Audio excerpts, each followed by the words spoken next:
जी student, हमने start किया हुआ है चैप्टर नंबर 4 एक्सरसाइज नंबर 4.1। तो हमारे पास क्वेश्चन है एक्सरसाइज 4.1 का क्वेश्चन नंबर 4 और क्वेश्चन नंबर 4 का सेकंड पार्ट है। सेकंड पार्ट क्या कह रहा है? सेकंड पार्ट ये कह रहा है कि show that the points A B and C are the vertices of an isosceles triangle. अगर आपको याद में लास्ट वीडियोस में मैंने आपको ये बताया था कि आइसोसेलेस ट्राइंगल कौन सी ट्राइंगल होती है जिसकी दो साइड्स बराबर हो। तो हमें ये साबित करना है कि ये जो वर्टिसेस हैं ए बी सी जिनसे मिलकर एक ट्राइंगल बन रही है ये एक आइसोसेलेस ट्राइंगल है। तो सबसे पहले मैं क्या करता हूँ, सबसे पहले मैं इन पॉइंट्स को ये जो मुझे दिए हुए हैं इनको ड्रॉ कर लेता हूँ। किसके अंदर? कोऑर्डिनेट प्लेन सिस्टम के अंदर मैं इनको ड्रॉ कर लेता हूँ और चेक करता हूँ कि ये पॉइंट्स कहाँ पर हैं, इनकी पोजीशन कहाँ पर है। तो ये हमारे पास प्लेन है एक्स एक्सिस वाई एक्सिस। पहला पॉइंट हमारे पास है 3 1 ए, तो 3 1 1 2 3 1 यहाँ पे मैं रफली ड्रॉ कर लेता हूँ कि ये मेरे पास ए है। बी मेरे पास है -2 -3, देखें दोनों कोऑर्डिनेट नेगेटिव है तो इट मीन्स कि ये थर्ड क्वाड्रेंट में होगा। तो -1 -2 -1 -2 -3 ये मेरे पास क्या है? बी पॉइंट है। और सी पॉइंट है 2 2 यानी 1 2 1 और हमारे पास क्या है 2, ये हमारे पास क्या है? सी है। इन तीनों पॉइंट्स को मिला के क्या किया? एक ट्राइंगल बना ली। तो चेक करें आप, ये मेरे पास एक क्या बन गई? ट्राइंगल कंस्ट्रक्ट हो गई। ठीक है, ए बी सी। साइड्स निकाल लेता हूँ। साइड्स किससे? हमने लास्ट टाइम ये पढ़ा था, हम यूज़ करेंगे क्या? Distance formula. तो हमारे पास दो पॉइंट्स अगर हमारे पास हों P x1 y1 Q x2 y2, तो हमने कहा था कि इसके दरमियान में जो डिस्टेंस फार्मूला है वो क्या है? x2 माइनस x1 का square plus y2 minus y1 का स्क्वायर का स्क्वायर। तो मैं ये डिस्टेंस फार्मूला यूज़ करके सबसे पहले ट्राइंगल की क्या निकालूंगा? साइड्स निकालूंगा और चेक करूंगा कि दो साइड्स इक्वल हैं या नहीं। तो साबित हो जाएगा कि ये ट्राइंगल जो है आइसोसेलेस है कि नहीं। तो चलें शुरू करते हैं। सबसे पहले हम क्या करते हैं? ए बी को यूज़ करके पहली साइड निकालते हैं ए बी।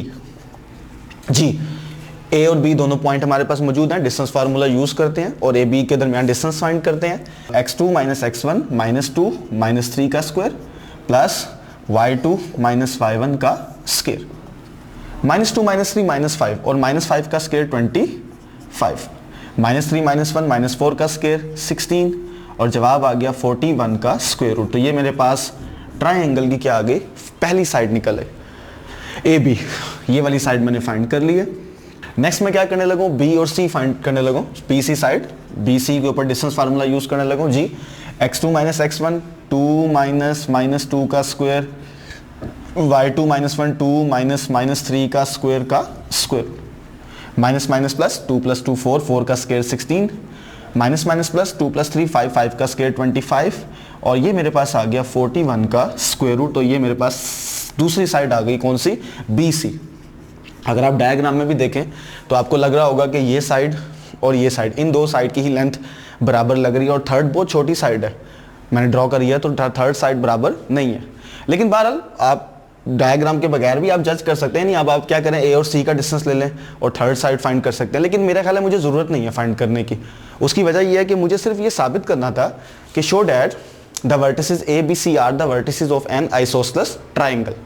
तो आइसोसेलेस ट्राइंगल के लिए हम जानते हैं डेफिनेशन है कि अगर दो साइड बराबर हो तो वो कौन सी ट्राइंगल होती है? आइसोसेलेस। तो हमने चेक किया इस क्वेश्चन को करके, तो हमारे पास पहले ही जो ए बी साइड है और जो बी सी साइड है आपस में क्या हो गई है? इक्वल हो गई है।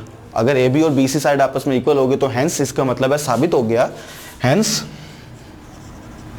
ए B and C are vertices of an isosceles triangle. ले जी, ये मुझे साबित करना था और ये हमारे पास क्वेश्चन में प्रूव हो गया। हम स्टार्ट करने लगे इस क्वेश्चन का solution, question number 4 part number 3 का। सबसे पहले ए बी सी डी ये जो चार वर्टिसेस है, मैंने इन चारों वर्टिसेस को प्लेन में क्या किया? ड्रॉ किया। ए और बी के दोनों कोऑर्डिनेट पॉजिटिव हैं इसलिए उसको फर्स्ट क्वाड्रेंट में रखा है। बी का x coordinate negative, y coordinate positive इसलिए सेकंड क्वाड्रेंट में। सी दोनों कोऑर्डिनेट नेगेटिव है थर्ड में और डी का एक्स पॉजिटिव है वाई नेगेटिव है इसलिए फोर्थ क्वाड्रेंट में। तो हमने एक डायग्राम बना ली, एक पिक्चर बना ली कि किस तरह की शेप है। अब हमें इस शेप को ये प्रूव करना है कि ये जो शेप है ए बी सी डी एक पैरेललो, सबसे पहले हमने ये प्रूव करना है कि ये पैरेललोग्राम है, जो क्वेश्चन का फर्स्ट पार्ट है। हम क्या करेंगे? हम ये चारों साइड्स निकालेंगे और चेक करेंगे क्या ऑपोजिट साइड्स आपस में इक्वल हैं या नहीं है। यानी ए बी साइड निकालेंगे, बी सी डी और ए डी। तो मैं स्टार्ट करने लगा हूँ। सबसे पहले हम साइड निकालने लगे पैरेललोग्राम की ए बी। अच्छा, ए बी साइड के लिए वही हमारे पास distance formula x1 y1 x2 और y2। x2 माइनस x1 -2 -5 का स्क्वायर, 3 -2 का स्क्वायर रूट, -7 का स्क्वायर, 1 का स्क्वायर रूट, -7 49, 1 का स्क्वायर 1, और आंसर आ गया हमारे पास 50 का स्क्वायर रूट। तो ये हमारे पास पैरेललोग्राम की फर्स्ट साइड आ गई ए बी। नेक्स्ट हम फाइंड करने लगे हैं बी सी साइड जी। x1 y1 x2 y2 formula लगाते हैं, -3 -2 का स्क्वायर प्लस -4 -3 का square root, minus minus plus, तो -3 + 2 का स्क्वायर, -7 का स्क्वायर रूट, -1 का स्क्वायर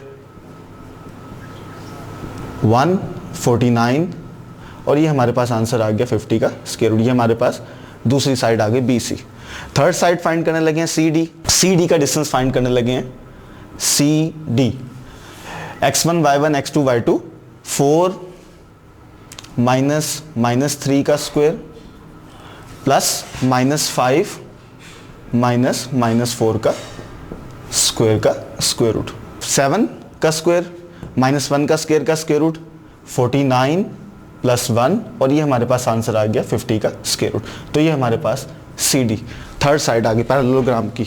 नेक्स्ट हमारे पास है ए डी साइड फाइंड करते हैं और ए और डी के ऊपर डिस्टेंस फार्मूला लगाते हैं।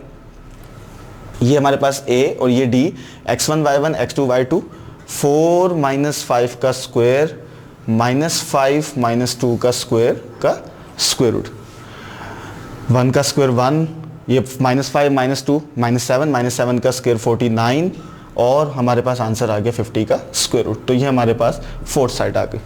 अगर आप चेक करें पैरेललोग्राम में जो ऑपोजिट साइड्स हैं वो ए बी और सी डी हैं, ए बी और सी डी, यानी हमारे पास A B side C D side के क्या आ गई, इक्वल आ गई। और दूसरी ऑपोजिट साइड है बी सी और ए डी। तो बी सी साइड की जो लेंथ है वो आई है 50 का square root, A D side की लेंथ जो है वो भी क्या है 50 का स्क्वायर रूट। तो अगर आप चेक करें हमारे पास ऑपोजिट साइड्स क्या हो गई, सेम हो गई। इसका मतलब है क्वेश्चन का फर्स्ट पार्ट कंप्लीट हो गया कि क्या ये चारों वर्टिसेस एक पैरेललोग्राम के वर्टिसेस हैं। तो हमने चेक किया कि ऑपोजिट साइड सेम है, इट मींस कि ये जो चारों वर्टिसेस हैं ये क्या हैं, एक पैरेललोग्राम के वर्टिसेस हैं। Hence A B C and D are vertices of parallelogram. अच्छा, तो हमारे पास ये जो चारों साइड्स थी ए बी सी डी, हमने सबसे पहले ये प्रूव किया कि जो ऑपोजिट साइड्स हैं वो आपस में क्या हैं, इक्वल हैं, सेम है। तो इसका मतलब है कि ये जो हमारे पास A B C D vertices हैं ये चारों किसके वर्टिसेस हैं, पैरेललोग्राम के वर्टिसेस हैं। अब हमारे पास क्वेश्चन का सेकंड पार्ट है, is the parallelogram a square, कि ये जो पैरेललोग्राम है क्या ये स्क्वायर है। अच्छा, अब हमने स्क्वायर की डेफिनेशन ये पढ़ी थी कि स्क्वायर वो है जिसकी चारों साइड्स आपस में क्या है, बराबर हैं, और उसमें चारों एंगल क्या होने चाहिए, 90 होने चाहिए। जब हमने ये चारों साइड्स फाइंड की ए बी सी सी डी और ए डी, तो हमने ये देखा कि चारों 50 का स्क्वायर रूट हैं। तो इसका मतलब है कि ये चारों sides A B C D और ए डी चारों साइड्स आपस में क्या है, बराबर है। तो हमारे पास एक कंडीशन तो पूरी हो गई कि इस पैरेललोग्राम की जो चारों साइड्स हैं वो आपस में क्या हैं, इक्वल हैं, और हमें स्क्वायर के लिए चारों साइड्स क्या होनी चाहिए थी, इक्वल होनी चाहिए थी। अब हम चाहते हैं ये है कि हम इसको स्क्वायर प्रूव करें। तो अब हम ये चाहते हैं कि हम इसमें प्रूव ये करें कि जो एंगल है वो क्या है, 90 है। अच्छा, 90 एंगल प्रूव करने के लिए मैं क्या करूंगा, मैं एक डायगोनल ड्रॉ करूंगा। मैं ऑपोजिट वर्टेक्स सी और ए को आपस में क्या करूंगा, ज्वाइन करूंगा। अच्छा, ज्वाइन करने के बाद हमारे पास एक ट्राइंगल बनेगी ए सी और डी, और मैं इसमें ये प्रूव करने लगूं कि जो एंगल है वो ये एंगल जो है डी, ये क्या है, 90 है। By using the Pythagoras theorem हमने लास्ट टाइम डिस्कस किया था कि जो राइट एंगल ट्राइंगल है वो कब राइट एंगल ट्राइंगल होती है, अगर हम उसकी तीनों साइड्स का स्क्वायर लें, और स्क्वायर लेने के बाद दो साइड का सम तीसरी साइड के क्या हो, स्क्वायर के तीसरी साइड के स्क्वायर के क्या हो, इक्वल हो। तो हमने कहा था कि वो ट्राइंगल होगी वो क्या होगी, राइट एंगल ट्राइंगल होगी। अभी हमारे पास ए डी साइड और सी डी साइड तो ऑलरेडी है हमारे पास, हमने ये फाइंड की हुई है। सी डी साइड जो है हमारे पास वो ये है, और AD साइड हमारे पास ये है। हम बस ये थर्ड साइड फाइंड करने लगे हैं AC, जो कि हमारे पास डायगोनल है। हम इसकी लेंथ फाइंड करने लगे हैं, इसकी लेंथ क्या है, ठीक है।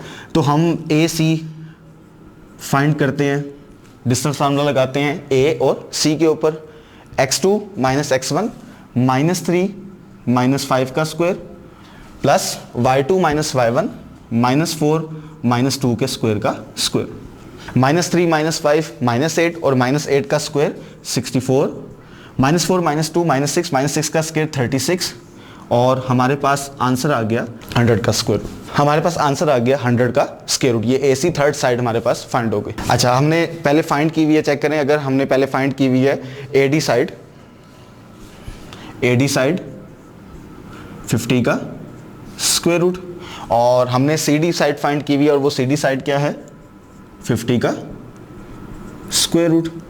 तो ये हमने पहले ही फाइंड की हुई है। हम क्या करते हैं, हम इन साइड्स के स्क्वायर लेते हैं, क्योंकि हम प्रूव ये करने लगे हैं कि ये एंगल क्या है 90, और 90 के लिए हम प्रूव करने लगे हैं कि इस ट्रायंगल के अंदर जो है वो कौन सा थ्योरम, पाइथागोरस थ्योरम जो है वो फुलफिल हो रहा है, पाइथागोरस थ्योरम।